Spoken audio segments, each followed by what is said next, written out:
Le trône pontifical est unique. C'est le siège de Pierre, le tout premier pape de l'Église, institué et intronisé par Jésus lui-même. Mais la tiare, encore appelée la mitre du pape, présente une doublure, sorte de double casquette.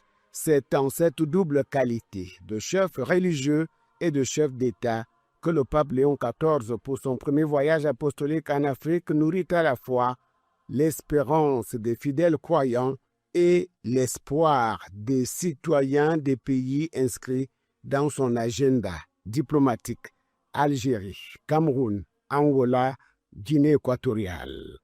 En ce successeur de Pierre, le 267e de la lignée venu des États-Unis d'Amérique, d'adoption et d'affection sud-américaine pour son long séjour pastoral au Pérou, le Cameroun, qui s'honore d'accueillir le pape et son peuple de culture diversifiée, admire une grande figure dont le leadership spirituel et moral ainsi que la grande sensibilité humaniste feront écouter la voix et apprécier l'action dans l'intérêt de la paix et du dialogue entre les nations.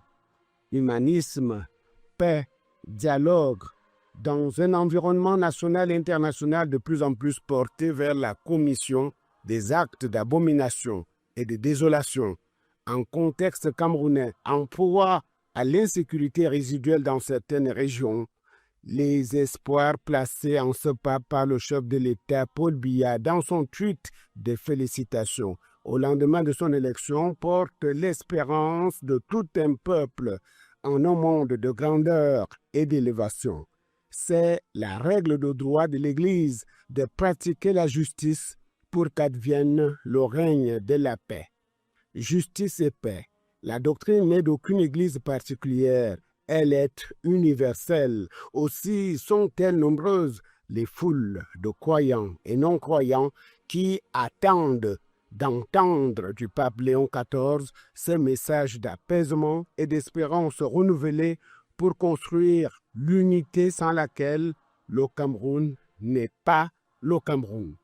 Il n'est pas fortuit du reste de relever que le voyage apostolique du pape Léon XIV au Cameroun est placé sous le double signe de la paix et de l'unité.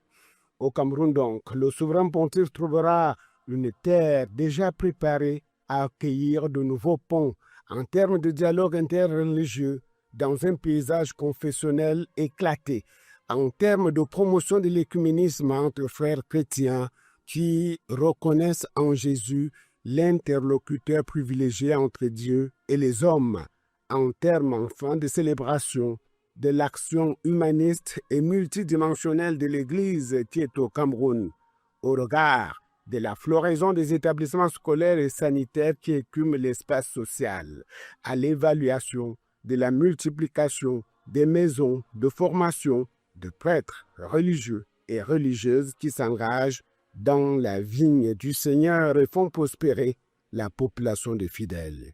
Suffisant dès lors de voir germer conséquemment des attentes cruciales, voire cardinales. 5 ans après le décès de Christian Cardinal Toumi en avril 2021, l'autant de viduité peut justifier de nouvelles sollicitations et aspirations à la pourpre cardinalice au sein de l'épiscopat camerounais. La pace sia con tutti voi.